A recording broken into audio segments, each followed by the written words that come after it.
Death note episode 2। रात की खामोशी के बाद जब सुबह की हल्की रोशनी कमरे में फैलती है, लाइट यागामी अंदर से एक बिल्कुल अलग इंसान बन चुका होता है।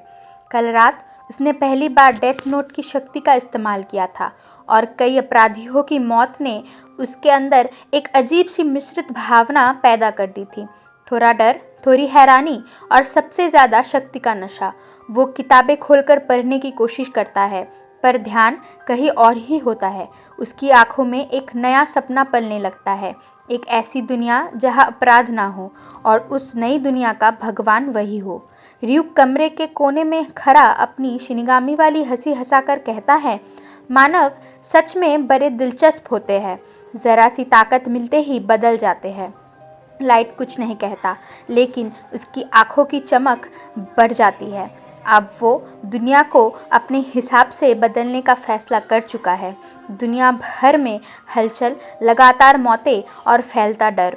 कुछ ही दिनों में खबरें आने लगती है, अपराधी एक एक करके हार्ट अटैक से मर रहे हैं। न्यूज़ चैनल, अखबार, सरकार, सबकी सांसें अटकी हुई है। कहीं ये सिर्फ संयोग है या कोई अदृश्य न्यायाधीश दुनिया को अपने नियमों से चला रहा है। इंटरपोल और जापान की पुलिस समझ जाती है कि ये मामला सामान्य नहीं है और इसीलिए बुलाया जाता है दुनिया के सबसे रहस्यमयी, सबसे तेज़ दिमाग एल को। एल का चेहरा कोई नहीं जानता, उसकी आवाज़, उसकी पहचान, सब एक राज। पर अपराधी उसके नाम से कांपते हैं और लाइट को भी पहली बार लगता है कि उसके सामने कोई ऐसा व्यक्ति है जो उसकी असली चुनौती बन सकता है। एल का पहला जाल और लाइट की पहली गलती। टीवी पर अचानक एक लाइव प्रसारण आता है। एक आदमी खुद को एल बताता है और सीधे सीधे कातिल को चुनौती देता है, जिसे अब दुनिया कीड़ा कहने लगी है। लाइट टीवी के सामने जम जाता है। एल कहता है कि वो जानता है ये सब एक ही इंसान कर रहा है और वो उसे पकड़ कर ही रहेगा। लाइट के अंदर गुस्सा और अहंकार तेज़ गति से उबलने लगता है। उससे महसूस होता है कि कोई उसकी दैविक शक्ति पर सवाल उठा रहा है। तभी एल शो में एक अपराधी का चेहरा और नाम दिखाता है।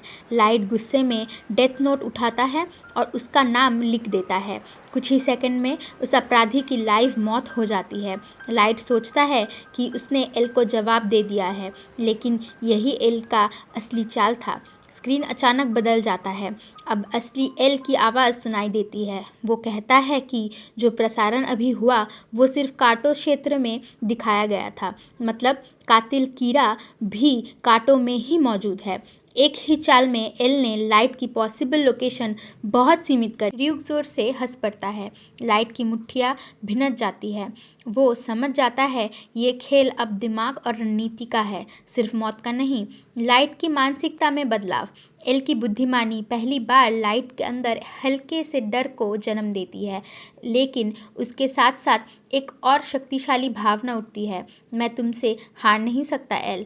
लाइट धीरे से फुसफुसाता है, ठीक है, तुमने खेल शुरू कर दिया है, अब देखते हैं जीतता कौन है, तुम या मैं। र्यूक कहता है, तुम दोनों की वेदांत बहुत मज़ेदार है। और इसी टकराव, इसी तनाव, इसी मानसिक युद्ध के साथ एपिसोड ख़त्म हो जाता है। एक तरफ एल जो कानून और न्याय का सिपाही है, दूसरी तरफ लाइट जो खुद को ही न्याय का देवता समझने लगता है। चेहरा चाहे ना दिखे, पर दोनों एक दूसरे के अस्तित्व को महसूस कर चुके हैं। एक चाहता है सच्चा न्याय, दूसरा सोचता है कि न्याय वही है।